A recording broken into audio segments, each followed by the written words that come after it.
Hey everyone, it's your favorite Pastry, and welcome back to episode 15 of me playing through Shadow of Erdtree. Last time, we discovered the church district, which was completely flooded. Almost like Messmer, or maybe Marika, was trying to hide something.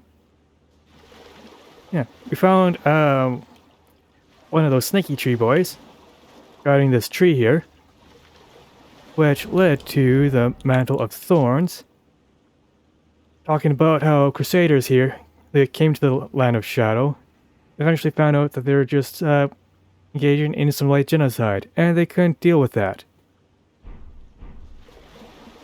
Today, I see, or I spy with my little eye, something I can't see over the ledge because my character is 5'7" and they're too short. So relatable to me. But there looks to be a priest of some kind. So let's go say hi. And by saying hi, I mean we're gonna stab him with my twin swords. Because that's the only way you can engage with people here.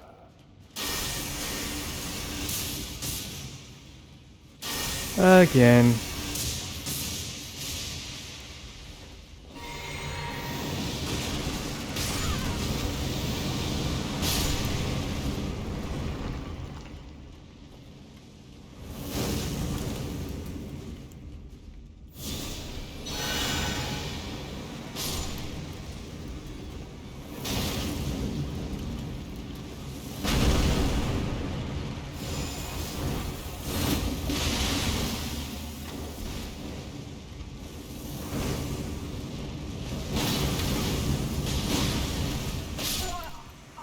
Ooh, caught me mid-roll. The jerk.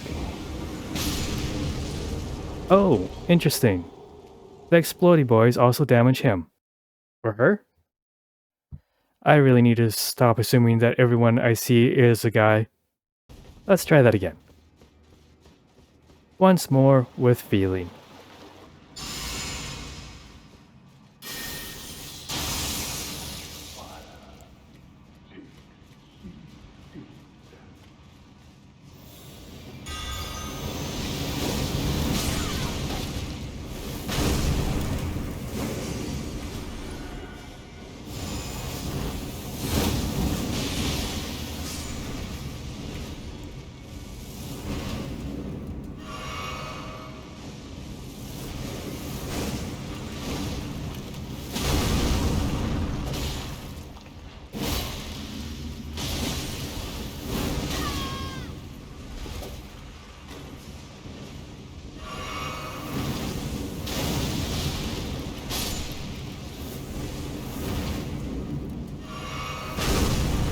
How come his spells have so much more range than mine? Like I swear, I'll get the exact same spell as him. Or her.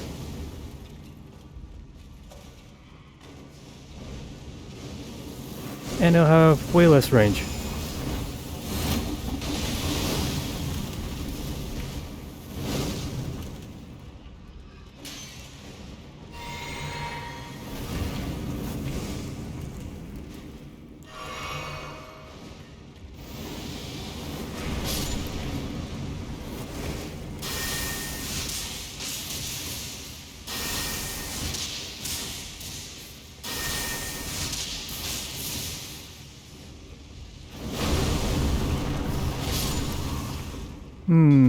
Almost missed an input there, game. Death Mask Helm. I'll read that in 1 minute, unless...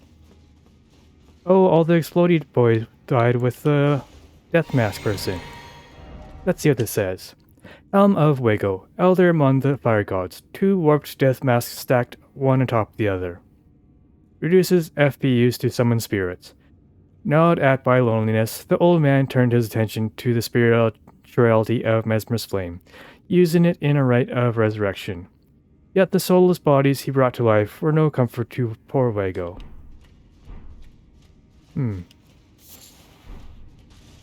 A very lonely man who couldn't make friends and decided to try and make friends with the dead from the dead. Remember, kids, necromancy is not a substitute for social interaction.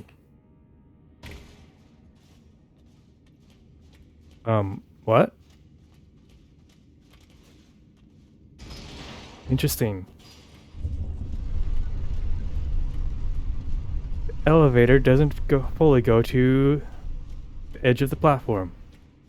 And another Marika statue. And again, she's headless. Allegedly, the only non-headless statue of Marika is the one in Messmer's arena. Probably because he's a mama's boy. Allegedly. Fire Knight's seal. Sacred seal of Fire Knights, who answered directly to Messmer the Impaler. Enhances fire incantations of Messmer. The emblems of Messmer's army depicts a golden ring and the fire of a sacred seal. Well, it's not very golden right now. Too big to fit. That seems to be a common thing. Time for Grace. Lover by way of frost. And what's up these stairs? Firehead. Ooh, another cookbook. Allow us to make golden grease, which is probably holy damage. It is holy damage. Coats armament, adding heavy holy damage to attacks. Adds with an ancient Erdtree incantation. Oh, that is death.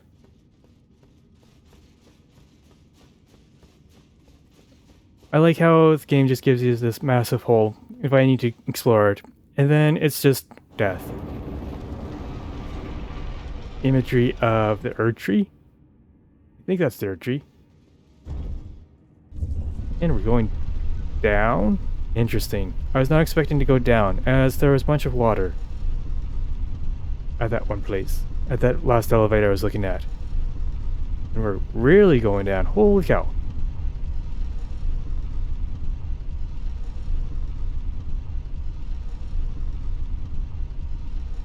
Are we going to the Underdark? Or Blackreach?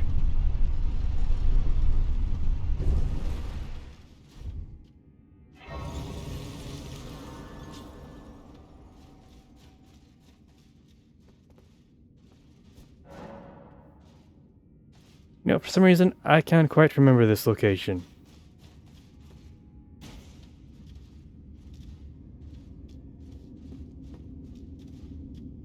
An empty cavern. With a bridge. This reminds me of the empty cavern in Sekiro, where you have to plunge down it. And another shrine to Marika. Again, she's headless. Iris of Grace. Iris blessed with an incantation of the Erdtree, placed on the eye of another to grant them the light of grace as a fleeting blessing. Can be used to receive the blessing of an equipped great rune. In the realm of shadow, this artifice was employed by the priests of the Erdtree to quell the fears of their flock, to magnificent effect. Yeah, so we had the Iris of Oculation. I think it was.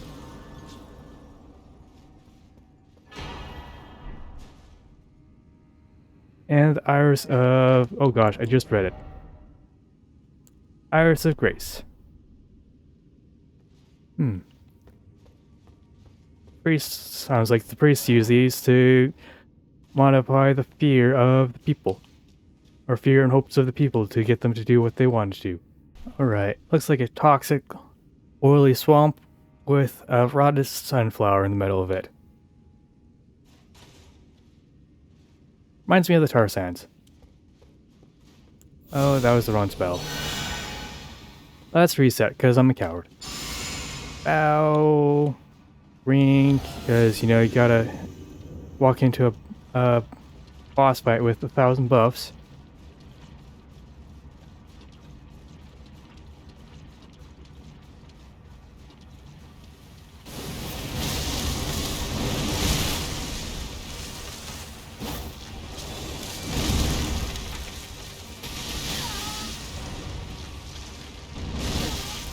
Pretty sure I hit the dodge button game.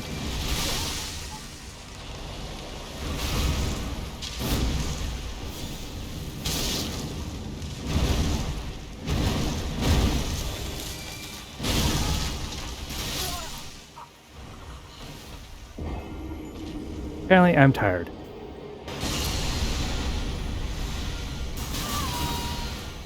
Okay, good to know. You can't actually outrun that.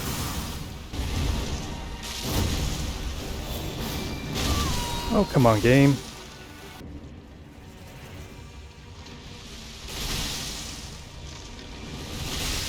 I remember on release that attack was really hard to dodge.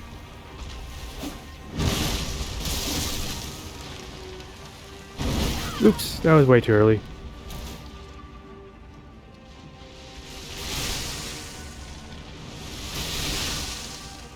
I'm glad this boss is now on the other side of the arena.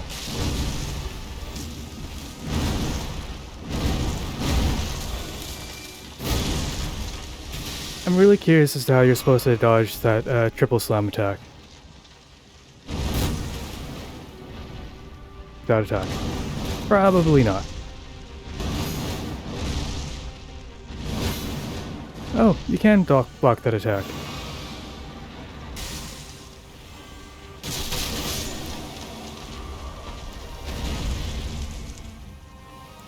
Yeah, like I was trying to say, I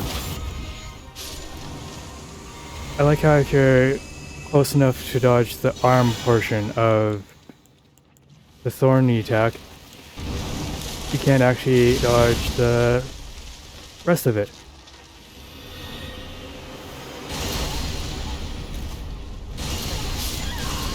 Oh right, this attack.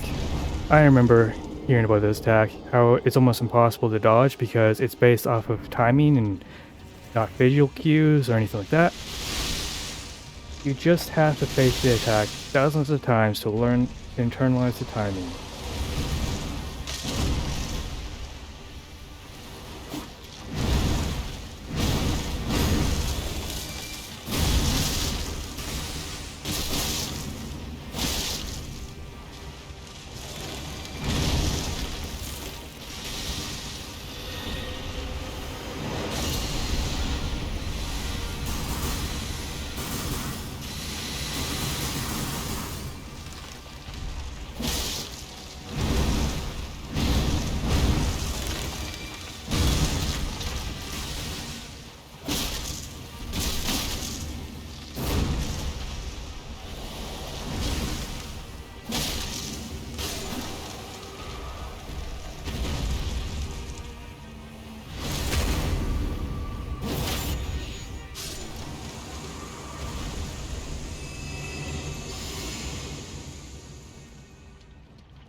Oops, too early.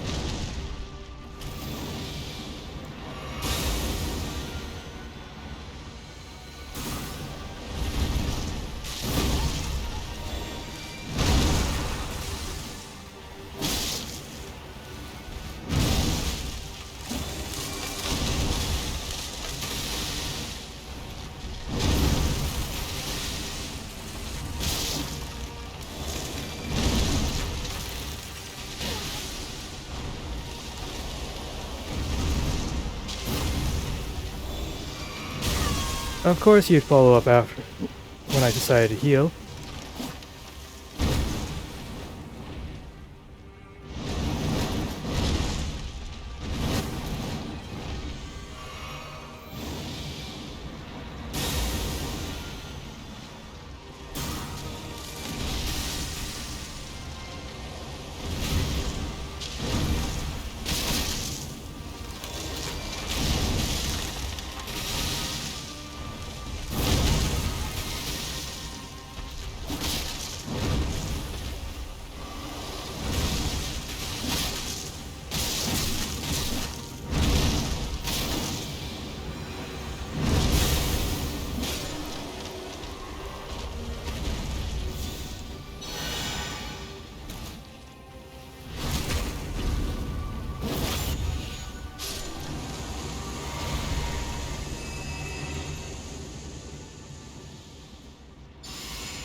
Finally! Gosh, that plant was way too annoying.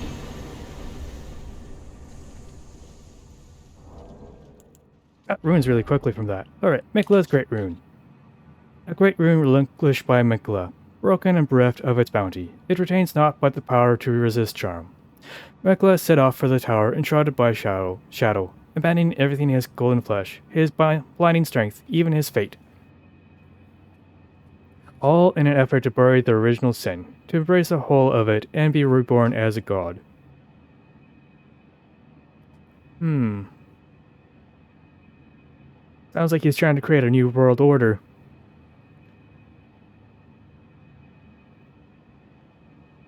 By burying the sins of the past. Or something like that. That boss fight took a lot out of me. Remnants of the Scooby Snack avatar, hewn into the Scooby Tree. Power of its namesake, blah blah blah. The Scooby Tree is the shadow of the Erdtree, born of dark notions that bear no sense of order, that twist and bend its stalk, rendering it brittle. Interesting. Grease? Where's my grease? Grease. There's the grease. Oh. We're at the foot of the Scooby Tree.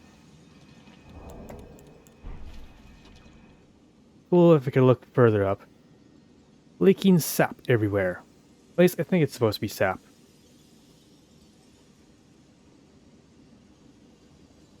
And this thing is massive. And you can see the two trees are intertwined with each other.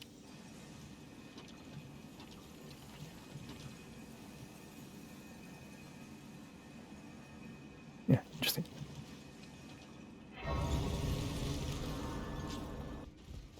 Let's see what the Scooby Tree gets me.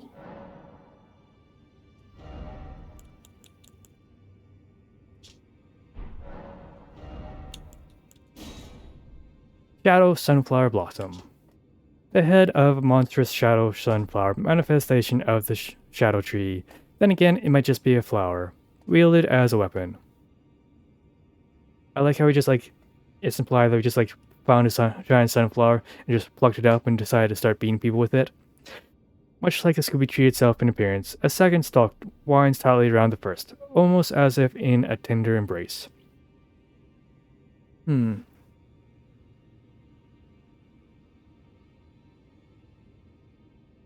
there's some theories that the finds we see surrounding the Erdtree in the base game are Radagon's attempt at bracing the Erdtree to make it still stay standing. I wonder if the Shadow Tree has the same thing, where someone grew a second tree to act as like a support. Curious as to who that was. And Land of Shadow. Incantation originating from the Scooby Tree set avatars. Creates a hail of golden projectiles, which are fired towards foes after a brief delay. This incantation channels the force of the Shadow Tree's power, and its golden is accompanied by a shadow. 58. Faith? Holy cow, that requires a lot of faith. I wonder if it's trying to hint that the Land of Gold also has a bunch of secrets going on. Well, this is obvious for any of you that played the base game.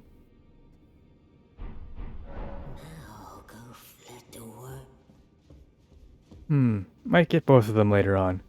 I'd have to respect into a different character, or a different class, or build. But I think that does it for this session. Got my butt handed to me by a priest, a very lonely priest, and then a flower. Today was a very disappointing day. But anyway, thanks again for watching, and as always, I'm rooting for you. We're all in this together.